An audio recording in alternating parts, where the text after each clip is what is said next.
Well, g'day and welcome to the segment for April 2021, which is it the death of the pre-approval? So this has been one that we've seen a lot of change in the last even month or so. And I wonder if you might want to set the scene for us, Shane, about what we'd seen in the past with pre-approvals and what the trends are now that we're having to work with and work out solutions for our customers.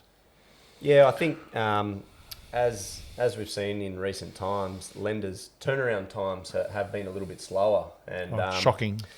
Yeah, Certainly the major banks have been extraordinarily slow, 1, 2, 3, 4 weeks to have the first response. Shocking. yeah, and I think one of the things that's caused that is often the amount of pre-approval applications that lenders are getting. So in the past, what used to happen is they would assess a pre-approval in exactly the same way they would assess a full approval, and some lenders still do. However, I think what has happened is more and more lenders looking to see how can they make that process quicker and potentially more automated. In doing that, they lose a little bit of the thoroughness that they would do with a full manual assessment. But what we're seeing is more and more lenders, particularly in the last month or two, starting to pull out of the what we call fully assessed pre-approvals, so a manual assessment by an actual assessor. And So that full assessment is basically lay out all the documents, run a credit check. Somebody looks at all the statements for savings, credit cards, loans, etc., item by item, and comes back with a confirmation that says, yes, client, you are pre-approved subject to only finding a suitable property up to $700,000. And that would give strong comfort to the client. But the conversion rates for the banks that are doing that, I heard one lender recently say 15%. yeah, something like 10 to 15%. Yeah. And I think the fact that the market is such a seller's market at the moment, I think that's another factor that the conversions aren't as high potentially. So the banks have prioritised full approvals. So if you come to any lender with a contract, preferably signed and exchanged, and all of the details, and say, I would now like a loan that is fully approved, that's a higher priority. And it's also segmented by a simple deal, like salary under 80%, especially salary at our own bank. They would be the quickest. And then you would have some minor things like slightly higher percentages or a little bit of self-employed income, simple self-employed, and the more complex, the slower.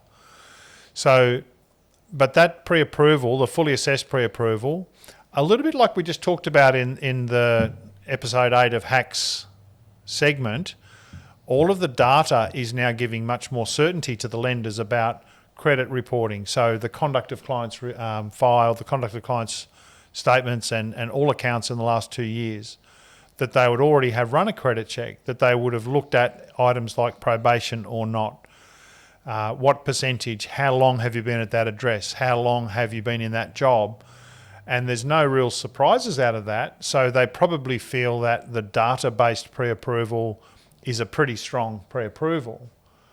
And I guess we're coming to terms with that, Shane, and like what some of the conversations we've had around that, say with auctions.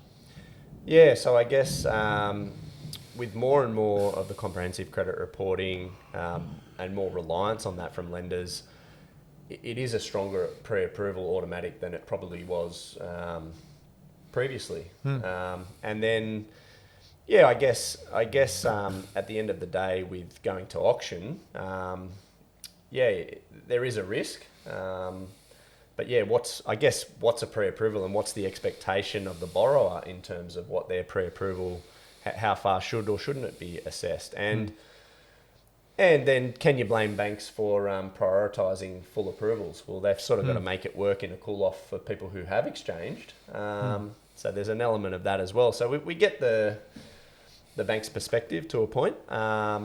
But yeah, it's an evolving topic at the moment, and I think too it is unfair if you've got 5 banks not doing pre-approvals fully assessed and one bank's carrying the load. What happens when they actually find a property? Do they proceed with that lender, or have they just done it for comfort? And that's a free process that at the bank's cost basically. So Yeah, it's understandable. Yeah, it's an interesting one. So if we relate that back to the purchase, what we've historically encouraged our clients to do is not take any risk. So they have a fully assessed pre-approval. They then exchange with traditionally a 5-day call-off. So the cost to exchange is 0.25% if you have a call-off. So let's say you buy for $800,000. That's $2,000 that you've committed and in general wouldn't get back if you withdrew, but you're the only buyer. So for the cost of $2,000, you then do building and pest, $500 or $600, engage a conveyancer or solicitor to check out contracts and make sure everything's okay and agree with the other side any little things, searches and checks in that regard, bank valuations, bank approval, all done, all due diligence complete, you're fully approved from the bank, and then pay the remainder of a 10% or maybe 5% cash deposit. So that's a much safer process and much more beneficial to the buyer. If you have an auction situation or waive your rights to a call-off, so sign with a 66W, then it's basically, and the agent would generally reflect that as, well, who would be able to sign first?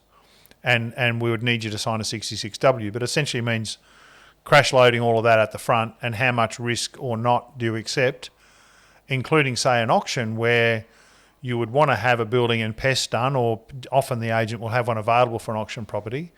You'd want to have the contract checked and all terms agreed. You can't do a valuation, so you would have to feel very confident, fair price, and you would have to have enough confidence yourself in the pre-approval process and how strong that is. And what it means to us is we'll have to essentially advise the clients and let them make those decisions instead of perhaps over mothering them in some regards to say we're going to sort of insist on a fully assessed pre-approval. So the pre-approval topic's fascinating. We're needing to be perhaps a bit more aggressive and say, well, hey, look at all this data, and there's no surprises. Like how many loans have we had declined that we thought, no, that's a deal? Like in many hundreds, there might have been one or two we got in a bit of a stoush with a bank, and for those ones, either there was one I can recall that was something we just didn't know. I won't say names, but a thing we just didn't know that the client didn't know was a thing, and I think all the rest we'd have toed and froed with lenders or found another option. So it's very rare that someone wouldn't be approved if we think it's a deal. But there's still some risk if you go to an auction or 66W and you don't have every single thing lined up, then you've got 10% obligation. So if it's an $800,000 buy, you're in for $80,000 and you don't have a withdrawal. So yeah, in our duty of care in trying to keep people safe, but I guess also they have the conveyancer and solicitor who is their legal representative, and we've got an interest to that as well. Yeah. So very much we think that very few lenders will keep doing pre-approvals long term, and fully assessed pre-approvals. That in some ways that's going to be a good thing, because if the client has a good, clean, solid profile, if they've got solid savings and or equity, it might be a parent guarantee or it might be a first home deposit scheme, but equity of some sort and income that's solid, and their comprehensive credit report comes up okay, and we can run credit files for people on their authority, then that's probably going to be a benefit, because the whole process, including the pre-approval, would be quicker and would be still very rigorous. So there's a bit each way on that one. Yeah, and there's a lot of computer modelling and scoring and different processes that go into the decision of that, and it's quite a thorough electronic approval, even though it's an automated approval. So it's I recall one a couple of years ago, which was a huge deposit. Had a lender we use a bit, and they lived at home, single person, lived at home. That scores badly. Huge savings, which had been in a parent's account, because, or in fact a work account, a fantastic employer scheme that they were supportive of this young guy saving. So it wasn't in his own name, but it was a huge deposit, like $200,000 or something for a $600,000 or $700,000 purchase. This young lad had done amazingly well, and he was credit score declined because he was a single person. It's not as strong as two. Hadn't been renting, hadn't had a credit file at all. I think didn't have a single credit card or anything, and lived at home, which credit scored very badly. So those things and are a bit of a. They didn't account for his. They wouldn't consider his savings. They didn't say his savings was his own. Because it was in a work type facility. Yeah. So that's a rare one where a credit score knocked over someone. That's not a credit file. That's a internal bank credit score. But I guess what we're getting to is, without over bankifying it, is there is a pretty rigorous process in a pre-approval. The banks are entrusting more in the data. They're less looking at documents, just like we talked about in the HACS series. The comprehensive credit reporting, maybe a third of lenders already have said, we don't want to see any of those statements. That'll change during this year to everyone, I would think. And having had the credit court, CCR, having had the client disclosures, having had the credit reports running, there's not really any more surprises. Mm. So it's a huge change in the pre-approval market. Yeah. Yeah, and I wonder, moving down the track, does the applicant's pay being credited to their account, will that eventually be, something that's automated and authority given to sort of be able to verify that way as well? So it becomes even further automated. So that's one of the few things that lenders still want to see is the account that a pay is deposited to. Unless it's our own bank, so you're going to ANZ and you have your pay deposited to ANZ, et cetera, et cetera. So many banks don't need it if it's going to their own account. But fascinating. Mm. Well, I think that's a good cut on pre-approvals. What's changed in the last 12 months? It's been a big change, and a lot of it's very positive for the customer, especially given here in the Hawkesbury, we still have a high percentage of sales that are by private treaty, with a cool-off, and often with a 10-day cool-off, most commonly, which recognises the poor speed available at most lenders, so client can have best choice, not just fastest bank.